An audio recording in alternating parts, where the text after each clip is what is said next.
최근 들어 뉴스를 접하다 보면 한 번쯤은 청소년 약물 남용에 대해서 들어보신 적이 있으실 겁니다. 뉴스뿐만 아니라 여러 드라마와 영화에서도 충분히 이 마약 실태에 대해서 방영이 되었는데요. 우리나라가 언제부터 마약 청정국에서 우리 아이들한테까지 약물이 다가갔는지 오늘은 청소년 약물 남용 실태에 대해서 알기 쉽게 정리해드리겠습니다.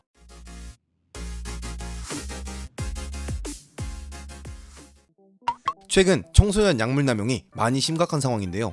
이 그래프를 보자면 2017년부터 2021년까지 청소년 약물 남용이 대략 4배 정도 증가했다고 합니다. 특히 2020년부터 2021년 사이에는 변동치가 더욱 큰 걸로 보아 앞으로도 청소년 약물 남용에 대해서 그 기준치가 더욱 올라갈 것으로 보이는데요. 이렇게 된 이유가 분명히 존재할 겁니다. 과거 우리나라는 특성상 약물을 접하기가 많이 어려웠습니다. 대체적으로 1995년 고등학생을 대상으로 한 연구에서 음주 78.7%, 흡연 29.9%, 각성제 14.7% 등 현재보다 월등히 떨어지는 현황을 보여준 적이 있습니다. 이는 당시 시대상 약물을 구하기가 현대보다 어려웠고 비행 청소년이 아닌 일반 학생들은 약물에 대한 거부감이 더욱 강했습니다. 하지만 왜 현대에는 청소년기 학생들이 과거보다 약물을 더욱 많이 접하는가에 대한 이유도 분명히 존재하고 있습니다. 최근 들어 약물을 구하기가 쉬워진 게 원인이 아닐까 예상하고 있습니다. 요즘 청소년은 약물을 여러 가지 은어로 부르고 있습니다. 은어에 대해서는 다들 다르게 부르지만 정작 중요한 문제는 여러 SNS를 통해 이 약물을 구입하고 있기 때문입니다. 구매하는 방식도 여러 가지인데요. 대략적으로 익명의 SNS를 통해 약물 게시글을 은어로 사용해 판매글을 올리고 청소년들은 암호화폐를 이용하여 구입하는 방식이 대체적으로 알려져 있습니다. 이를 통해 쉽게 구매된 약물은 당연히 오남용과 주변 친구들에게 권유, 그리고 마지막은 이로 인하여 중독되는 악순환을 보여주고 있습니다. 결국 이러한 약물 실태의 투영화로 청소년 마약 사범이 비약적으로 증가되었다고 보여지고 있습니다. 다음으로는 현재 청소년들이 주로 사용하고 있는 약물에 대해서도 궁금하실 텐데요. 현재 현행법상 마약류는 총 3가지로 분류되고 있습니다.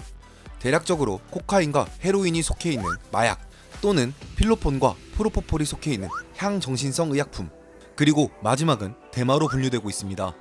이 중에서 청소년이 가장 쉽게 접하게 되는 게 바로 이 향정신성 의약품인데요. 여기서 우리가 최근 방송된 여러 매체를 보다 보면 청소년기 학생들이 목 뒤에 어떤 패치를 붙이고 다니는 것을 본 적이 있을 겁니다. 바로 이 패치가 향정신성 의약품 중 하나인 펜타닐인데요. 다들 한 번쯤은 들어보신 그 펜타닐이 맞습니다. 이 펜타닐은 원래 약물의 강력한 진통 효과로 보통 엄청난 고통을 가지게 되는 암 말기 환자 같은 고통 수치가 높은 환자들을 위한 진통제로 사용되었습니다. 하지만 이 펜타닐이 쉽게 사용되는 이유가 처방전만 있다면 약국을 통해 쉽게 구입이 가능하다는 점과 직접 음용을 하지 않아도 패치형을 통해 쉽게 사용을 한다는 점이 사용률을 높이는 지표로 보여지고 있습니다. 이러한 무분별한 사용이 가장 큰 문제로 보여지고 있는데요. 정말 문제는 이 펜타닐을 지속적으로 사용한다면 발생하는 여러 가지 무서운 점인데요. 펜타닐의 위력은 헤로인의 100배에 달하고 있습니다. 그리고 완전 치사량은 고작 2mg 내외에 불과하다는 점인데요. 이뿐만 아니라 사용을 지속적으로 한다면 펜타닐의 특성상 진정작용이 있는데 이는 호흡이 느려지며 지속적으로 환각 또는 심하면 호흡정지까지 올 수도 있습니다. 또한 중독 시에는 위 사진처럼 몸을 못 가누고 좀비처럼 행동하게 되어 좀비 마약이라는 별명도 가지고 있습니다. 이 밖에도 여러 약물이 사용되고 있으며 분명히 우리 청소년기 학생들은 이런 약물에 노출되고 있습니다. 다른 문제점도 있습니다. 약국에서 처방전으로 구매가 가능하다 보니 정작 약물이 필요한 투여자가 구매하기 어려워지는 상황도 발생하고 있습니다. 이러한 약물 남용에 대해서 여러 가지 해결 방안도 제시되고 있습니다. 올해부터 만 18세 이하를 대상으로 마약류 중독 실태에 대한 조사가 들어갔으며 조규용 보건복지부 장관은 이런 마약 범죄의 심각성을 인지하여 실태 조사 이후 체계를 잡아간다고 계획안을 내놨습니다.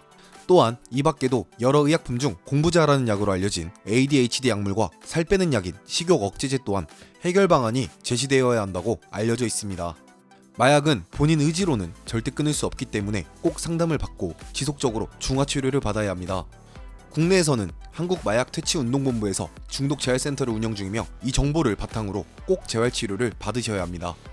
오늘은 청소년기 약물 남용 실태에 대해서 영상으로 만들어봤습니다. 다음에는 더욱 유익한 영상으로 찾아뵙겠습니다. 감사합니다.